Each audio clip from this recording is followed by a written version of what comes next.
बिस्मिल्लाहिर्रहमानिर्रहीम, अस्सलाम वालेकुम। मैं हूं ईसा नकवी, मेरे साथ अदील सरफराज मौजूद हैं। अगर काजी फ़ाइज़ ईसा साहब ने रिटायर हो जाना है अपने वक्त पर, तो अब वो महीना शुरू हो गया है जिसको आप प्रैक्टिकली उनका फ़ाइनल फ़ेज़ कह सकते हैं। अब तकरीबन 55 दिन बाकी है। काजी फ़ाइज़ ईसा साहब ने रिटायर हो जाना है पाकिस्तान के आइन के मुताबिक, लेकिन अगर आइन तब्दील हो जाता है तो काजी फ़ाइज़ ईसा और उनकी स्टोरी में एक नया ट्विस्ट आ जाएगा। लेकिन इस वीडियो में हम बात करेंगे कि ये जो आखिरी 55-54 दिन बाकी हैं, इसमें काजी फ़ाइज़ ईसा के लिए एक नया चैलेंज सामने आ गया है। वैसे तो हर बंदा पुर यकीन है कि काजी फ़ाइज़ ईसा साहब को 13 जनवरी के उन्वान से याद रखा जाएगा तारीख़ में, लेकिन एक और अब एलिमेंट और एक नया काम हुआ है। आपको मालूम है जस्टिस तारिक महमूद जहांगीरी, उनका मामला अब एंड अप होगा सुप्रीम जुडिशल काउंसिल में। क्या इस मामले को जाते जाते काजी साहब निपटाएंगे? क्या करेंगे? क्या उनको करना चाहिए था और क्या उन्होंने नहीं किया? अदील के पास जाने से पहले मैं आपको एक बैकग्राउंड छोटा सा मैं आपको बता देता हूं, और इस जुज़ियात में तारिक महमूद जहांगीरी का केस भी हम डिस्कस कर लेंगे।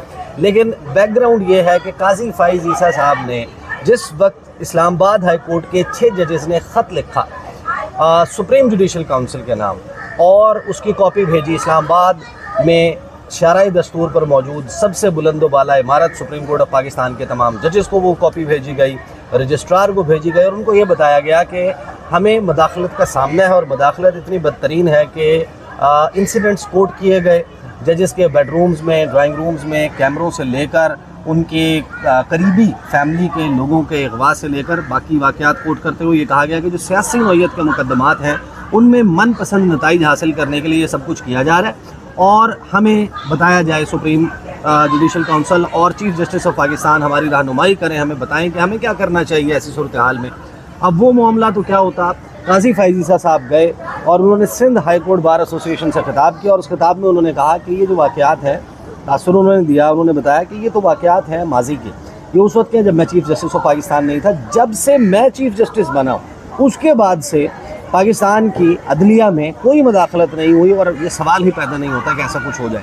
और अब हमारे सामने मामला ये है कि इस्लामाबाद हाई कोर्ट के एक ऐसे जज, और इसके ऊपर मैं जजमेंट देने वाला कोई नहीं होता, अदील सरफराज भी इस पर जजमेंट नहीं दे सकते कि उनकी डिग्री असली है, जाली है, जो कुछ भी है। लेकिन ये सबको मालूम है कि एक शख्स 30 साल 35 साल का करियर अपनी वकालत में मुकदमात, आप अगर फहरिस्त गिने, शाहिद खाकान अब्बासी साबिक वज़ीर आज़म, प्रोफेसर एहसन इकबाल से लेके बहुत सारे लोग जिनको मुकदमात जीत के दिए, जिन्होंने उसे इस काबिल समझा, उस जज उस वक्त के वकील को, कि ये हमारा केस लामहला यही लड़ेगा और ये जीत के दे सकता है। जो इस्लामाबाद बार एसोसिएशन जो है उसका प्रेसिडेंट रहा हो, और एडवोकेट जनरल रहा हो, जो डिप्टी अटॉर्नी जनरल गालिबन वो भी रहा हो, ये इस तमाम ओहदों पर मुख्तलिफ अदवार में सर्व करता रहा हो, और फिर उसकी अपॉइंटमेंट हुई हो इमरान खान के दौर में बतौर जज इस्लामाबाद हाई कोर्ट। और वो भी सबको मालूम हो कि उस वक्त की सेम पेज वाली इमरान खान की हुकूमत, जो इस्टेब्लिशमेंट के साथ सेम पेज पे थी, वो ये नहीं चाहती थी कि तारिक जहांगीरी और justice Babar Sattar Islamabad high court में जज तैनात हों। तो वो उस वक्त की स्क्रूटनी से भी अपनी डिग्री समेत बच गया और इस्लामाबाद हाई कोर्ट का जज बन गया। लेकिन जैसे ही टेरियान केस का फैसला दिया, इन 6 जजेस का ख़त में वो शामिल हुए, और फिर इस्लामाबाद का जो इलेक्शन ट्रिब्यूनल है उसमें उन्होंने जसारत कर ली कि भाई फॉर्म 45 ओरिजिनल लेकर आएँ, अपना बयान हल्फी लेकर आएँ, ये सब कुछ लेकर आए। तो फिर उनकी डिग्री, उनके बच्चों की सफरी दस्तावेज़ात और फिर रेफरेंस और ये तमाम मामलात हो गए। सुप्रीम कोर्ट ऑफ पाकिस्तान काजी फ़ाइज़ ईसा साहब का अभी तक अपने दौर में अदलिया में मुबैना मदाखलत के हवाले से क्या किरदार रहा है, और अब ये जो केस है इसने एंड अप होना है आर्टिकल 209 के तहत। जो भी मामला, जो भी रेफरेंस जाएगा किसी भी जज के ख़िलाफ़, वो डिस्कस होगा, उसका फ़ैसला होगा सुप्रीम जुडिशल काउंसिल में। तो सुप्रीम जुडिशल काउंसिल क्या मामला मुमकिन तौर पर हो सकता है? अदील सरफराज, लंबी तमहीद, ओवर टू यू। सर, बुनियादी तौर पर तो देखें, मामला जैसा कि आपने कहा कि सुप्रीम जुडिशल काउंसिल को ही डिसाइड करना चाह रहा है। हम और आप तो जज नहीं हैं, और ना ही हम जज कर सकते हैं उस जज को। ये बात अलग है कि सुप्रीम जुडिशल काउंसिल में ये मामला मुझे इतना जल्द जाता नज़र भी नहीं आ रहा, क्योंकि उसकी कुछ और वजूहात भी हैं। आपको मालूम ही है, जो 2 रोज़ से ड्रामा चल रहा है, आपने देखा किस तरह गिरफ्तारियां होती हैं और फिर उनको छोड़ दिया जाता है एक प्रोफेसर को, और इस दौरान फ़ैसला होता है सिंडिकेट का, जज साहब की जो मुबैना डिग्री है उसके ऊपर। तो अगर ये मामला इवेंचुअली आता है सुप्रीम जुडिशल कौंसिल में तो ये तमाम चीज़ें भी वहाँ पर डिस्कस तो होंगी। सुप्रीम जुडिशल कौंसिल गो के इस वक्त अगर आप देखें तो चीफ़ जस्टिस काजी फ़ायज़ ईसा बज़ाहिर वहाँ पर अक्सरियत में है, और अदरवाइज़ अगर हम देखें इस मामले को, यहाँ पर सबसे इम्पॉर्टेंट चीज़ है चीफ़ जस्टिस काजी फ़ायज़ ईसा साहब की जो लेगेसी है उसके ऊपर हम मुतअद्दिद दफ़ा बात भी कर चुके हैं, और मैंने अपने उन कुलीग से भी ये सवाल बार बार पूछा है जिनके दिल के किसी गोशे में ना अभी काजी फ़ायज़ ईसा साहब से मोहब्बत है। तो ये सवाल फिर आपको खुद से भी पूछ लेना चाहिए। नहीं सर, हम तो अब काफ़ी हद तक मातूब है। बिल्कुल। अब सूरत हाल ये है सर, उन लोगों से जब पूछा गया तो वो ये समझते हैं कि काजी साहब ने जो लेगेसी बनानी थी वो तो बना चुके हैं, तो अब ऐसा कोई एडवेंचर वो कर नहीं सकते या करना नहीं चाहेंगे, और अगर उन्होंने करना होता तो शायद उसका कुछ टीज़र हमें दिखा चुके होते, मगर वो नहीं दिखा रहे। वो उसी डगर पे चल रहे हैं जिस डगर पर वो 13 जनवरी को चल रहे थे। तो अगर ये मामला इवेंचुअली आप कह रहे हैं लैंड करता है सुप्रीम जुडिशल कौंसिल में, तो जस्टिस तारिक महमूद जहांगीरी साहब के हवाले से वही फैसला एक्सपेक्टेड है जो हम और आप यहाँ पर बैठकर अंदाज़ा कर सकते हैं, जो हमने 13 जनवरी के फैसले से कबल किया था। ओवरऑल काजी फ़ायज़ ईसा साहब जो हैं उनके सामने ये जब जजेस ने मामला भेजा उसके बाद हमने जो सीक्वेंस ऑफ इवेंट्स देखा है कि एक close door meeting full court की, उसके बाद यकरुकनी कमीशन, वज़ीर-ए-आज़म से मुलाकात, उसके बाद उस मामले के ऊपर बेंच बन जाना और उस बेंच की एक मोअज़्ज़िज़ रुकन का बीमार हो जाना और उसकी आखिरी समाअत ग़ालिबन मई के महीने में हुई थी, और उसके बाद से उसका ना रिकॉन्स्टिट्यूट किया जाना ना उस मामले पर कोई पेशरफ्त होना। क्या काजी फ़ायज़ ईसा साहब अपनी जो जजेस हैं, अपने ब्रदर जजेस हैं, अपने साथ बेंच में बैठे हुए हैं, या इस्लामाबाद हाई कोर्ट के दीगर हाई कोर्ट्स के जजेस हैं, उनके लिए कैसा उनका आपके ख्याल में रहा है मामला, और क्या ये जो करंट एपिसोड हम देख रहे हैं ये काजी साहब के किसी स्ट्रिक्ट एक्शन ना लेने की वजह से? एग्जैक्टली ये तो बात दीवार पर लिखी नज़र आ रही है सर, कि काजी साहब ने अगर उस वक्त बर वक्त कोई स्ट्रॉन्ग इंस्टीट्यूशनल रिस्पांस दे दिया होता तो ये सब बातें आज ना हो रही होती। आज जस्टिस तारिक महमूद जहांगीरी हों, जस्टिस बाबर सत्तार हों, या दीगर फाजिल जजेस साहिबान हों जिनका ताल्लुक इस्लामाबाद हाई कोर्ट से है, जो सिग्नेटरी हैं उस 6 जजेस के ख़त के, ये तमाम तर उनके ख़िलाफ़ जो कैंपेन्स चलती रही हैं और अब भी चल रही हैं वो रुक जाती हैं। मगर चीफ जस्टिस काजी फ़ायज़ ईसा इन हिज़ ओन विज़डम वो उन्होंने क्या सोचा, क्या सोच कर उन्होंने उस वक्त की हुकूमत को ऑन बोर्ड लेकर कहा कि आप पर ये लगाए गए इल्ज़ामात जो हैं इनकी तहकीकात भी आप ही करें। बहरहाल वो बैक फायर किया। उसके बाद जो आपने सीक्वेंस ऑफ इवेंट्स बताया वो बिल्कुल ऐसे ही है। सर देखें, काजी फ़ायज़ ईसा साहब के पास बड़ा एक सुनहरी मौका था। मैं ये मुतअद्दिद दफ़ा कह चुका हूँ, 6 जजेस ने उन्हें एक सुनहरी मौका दिया था, और ये आप अग्री करेंगे कि माजी करीब में किसी भी चीफ जस्टिस को ऐसा मौका नहीं मिला कि वो अपने हाउस को इन ऑर्डर कर ले और उसके लिए उसको एक स्ट्रॉन्ग ग्राउंड भी मिल जाए। पहले जजेस साहिबान आते थे, उनके पर्सनल इंटरेस्ट होते थे, माज़रत के साथ वो अपने पर्सनल इंटरेस्ट को मलूज़ खातिर रख कुछ इदारों पर तनकीद करते थे, कुछ इदारों पर फैसले करते थे, और हम जैसे कुछ नादान समझते थे कि ये शायद स्टेटस को चैलेंज कर रहे हैं और ये इनकी तबीयत में है और ये इस तरह की कोई मुदाखलत कभी भी बर्दाश्त नहीं करेंगे और किसी में जुर्रत नहीं होगी उनकी अदालत में मुदाखलत करने की। मगर बाद अज़ा हमें ये मालूम हुआ कि भाई वो हम गलत थे, वो वहीं खड़े थे, बस उनके मफादात थोड़े से मुख्तलिफ थे, वो उन मफादात के लिए कर रहे थे। अब यहाँ पर भी बज़ाहिर ऐसा ही नज़र आ रहा है। अगर काजी फ़ायज़ ईसा साहब उस मौके को गनीमत जानकर एक इंस्टीट्यूशनल रिस्पांस दे देते तो ये तमाम तर वाक़यात जो आप सीक्वेंस बता रहे हैं कतन ना होते।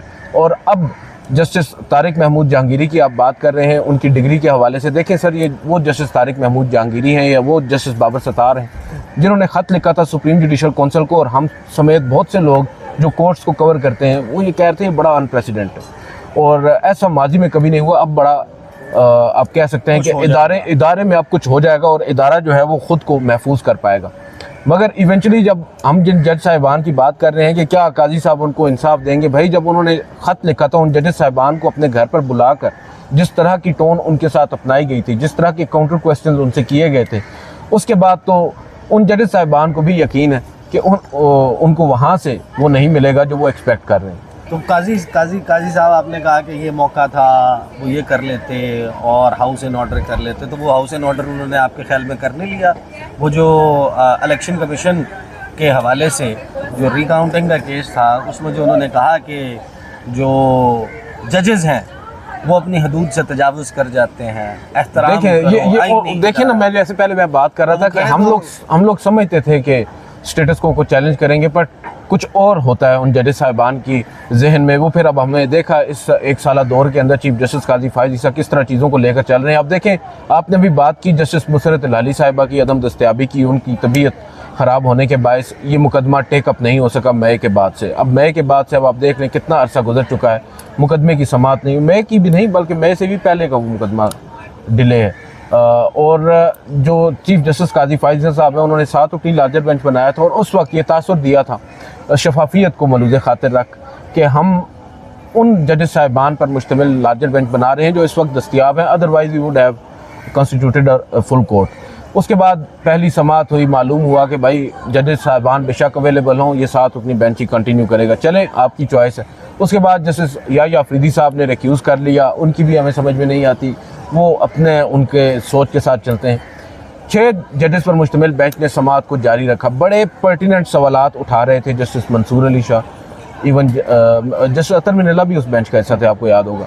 उन्होंने बड़े अहम सवालात उठाए थे और उसी केस में हम ये आज जो बात करते हैं कि सिर्फ इस्लामाबाद हाई कोर्ट नहीं, दीगर हाई कोर्ट्स ने भी गवाही दी है उनके हक़ में कि भाई मुदाखलत हो रही है। वो उसी ख़त के नतीजे में लिए गए आज खुद नोटिस की समाअत के दौरान तमाम हाई कोर्ट्स की फुल कोर्ट मीटिंग्स हुई। उन फुल कोर्ट मीटिंग्स के मिनट्स भेजे गए सुप्रीम कोर्ट को और तमाम ने ही माँ सिवाय एक बलोचिस्तान के, उन्होंने भी टू सम एक्सटेंट बात वही की थी मगर एक शेर से उन्होंने इक्तफा किया था। अदरवाइज़ तमाम हाई कोर्ट्स की आप देख लें, सिंध को देख लें, खैबर पख्तूनख्वा को देखें, बलोचिस्तान को, ये लाहौर को देख लें, बड़े स्ट्रॉन्ग किस्म के कंसर्न्स शो किए गए थे। उसके बाद लग यूँ रहा था कि काजी फायज़ ईसा साहब इस मामले को once and for all settle करेंगे, मगर उन्होंने नहीं किया। अब देखें, बेंच रिकॉन्स्टिट्यूट करना, अभी आप बात कर रहे हैं जस्टिस मुसरत लाली साहिबा की अदम दस्तयाबी की, अब 3 रुकनी कमेटी डिसाइड करती है बेंच बनाना। मैंने जस्टिस मंसूर अली शाह जो कि इस वक्त सीनियर प्यूनी जज हैं, उनसे ख़ुद पूछा था। मैंने पूछा कि सर, इंतहाई अहम मुकदमा है, क्यों कर समाअत के लिए मुकर्रर नहीं हो रहा? उन्होंने अच्छा, वो इससे पहले कि जवाब देते फिर मैंने उनसे एक और सवाल ये पूछा कि क्या जस्टिस मुसरत लाली साहिबा की अदम दस्तयाबी के बायस? उन्होंने कहा देखें वो भी वजह है बट वो इतनी बड़ी वजह नहीं है। अगर हम देखें तो हम इसको रिकॉन्स्टिट्यूट भी कर सकते हैं। जज साहब की जो दस्तयाबी है वो एक बहुत बड़ी शर्त नहीं है, बेंच रिकॉन्स्टिट्यूट हो सकते हैं। तो मुझे ये लगा, आपको याद होगा मैंने एक ट्वीट भी किया था कि जस्टिस मुसरत लाली साहिबा के जाने के बायस जो मुकदमात नहीं चल रहे थे वो अब आगे बढ़ेंगे, उनमें बेंचेस रिकॉन्स्टिट्यूट होंगे। एक मुकदमा हो गया था, वो फौजी अदालतों का था, और इस मुकदमे में बेंच रिकॉन्स्टिट्यूट नहीं हुआ। ये सर असल सवाल है, और ये सवाल सिर्फ काजी फायज़ ईसा साहब पर नहीं है, ये सवाल है जस्टिस मंसूर अली शाह और जस्टिस मुनीब अख्तर पर भी। 3 रुकनी कमेटी का वो भी हिस्सा है, वो क्यों कर इस मामले को टेकअप नहीं कर रहे?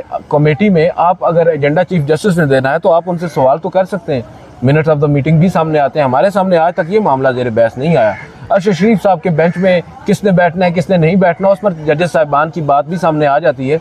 मगर ये जो हम तो यही समझते हैं काजी फायज़ ईसा साहब की जो लेगेसी है सर, वो एक 13 जनवरी का फैसला है, उसके बाद 6 जजेस का खाता है, बाकी सारी चीज़ें उनके गिर्द ही घूम रही हैं, सारी उनके गिर्द घूम रही हैं। और ये जो चैलेंज है काजी साहब के सामने, जहांगीरी चैलेंज, ये जहांगीरी चैलेंज अदील की अंडरस्टैंडिंग ये है कि अगर तो 26 अक्टूबर को काजी साहब जा रहे हैं तो उस वक्त तक तो ये मामला कोई रुख इख्तियार शायद ना करे, और ये शायद आने वाले चीफ जस्टिस और उनके सर आइडियली अगर आप देखें ना तो ये मामला 26 तारीख से पहले टेकअप नहीं होना चाहिए। मैं अब आइडियल सिचुएशन की बात कर रहा हूँ, और उस दौरान क्योंकि चीफ जस्टिस खुद रिटायर हो रहे हैं। अब देखें, हम 2 रोज़ कबल हमने एक वीडियो की, उसमें हमने यही बात की, मैं बार बार यही बात कर रहा हूँ कि आपने जुडिशल कमीशन का इजलास बुला लिया है जुडिशल कमीशन रूल्स की मंजूरी के लिए, और फिर जजेस के भी आपने नाम मंगवा लिए हैं हाई कोर्ट्स में, जो तैनातियाँ करनी है आपने जजेस की असामियाँ पुर करनी है।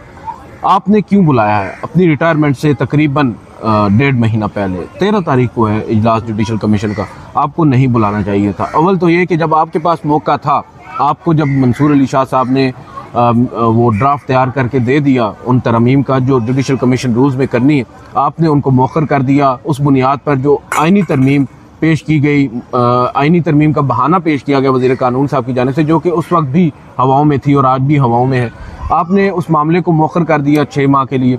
अब अचानक से आप अपनी रिटायरमेंट से कबल वो भी क्रेडिट लेना चाह रहे हैं कि भाई ये मेरे दौर में रूल्स बन गए हैं जुडिशल कमीशन के, हम उस पर तनकीद कर रहे हैं। ये तो सर एक जज को घर भेजने की बात है।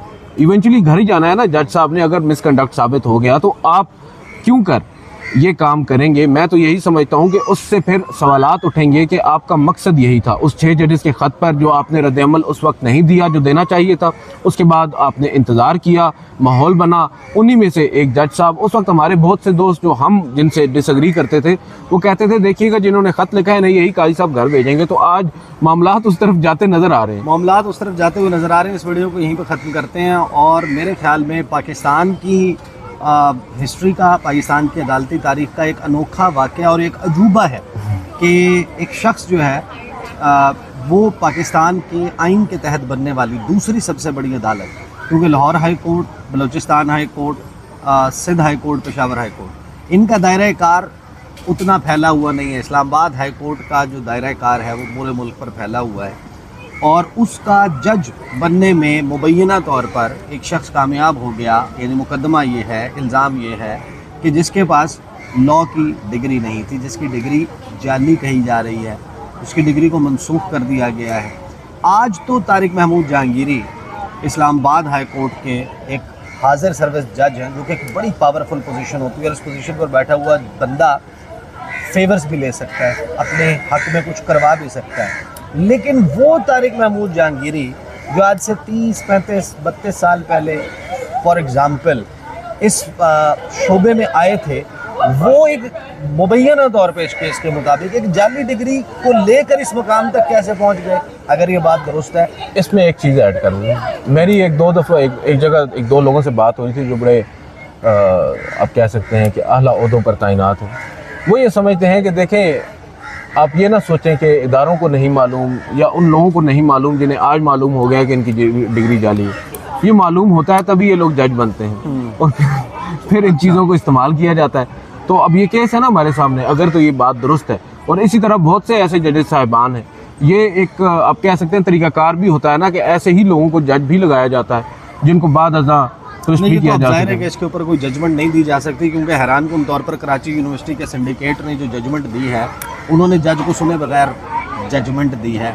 और वो जज ने भी प्रोफेसर साहब को, हाँ, वो प्रोफेसर रियाज अहमद साहब जो हैं, कीमिया के जो प्रोफेसर हैं, उनकी भी केमिस्ट्री जो है वो ऊपर नीचे, वो उनके बकौल जो है वो हुई है, फार्मूले ऊपर नीचे हो गए। हाँ, वो फार्मूला जो है वो मिक्सअप कर दिया है, कुछ एसिड्स को मिलाने की कोशिश की गई, ये सारा मामला हुआ। बहरहाल एक इंटरेस्टिंग फेज़ है पाकिस्तान की तारीख का, सेटल हो जाएगा, आने वाले वक्तों में भी इस पर बात होगी। लेकिन काजी साहब if at all he is going on 26 अक्टूबर, ये एक बड़ा जहांगीरी चैलेंज उनके सामने मौजूद है। अब तक के लिए इतना ही। मुझे और दिल सरफराज को इजाज़त दीजिए। अल्लाह हाफ़िज़।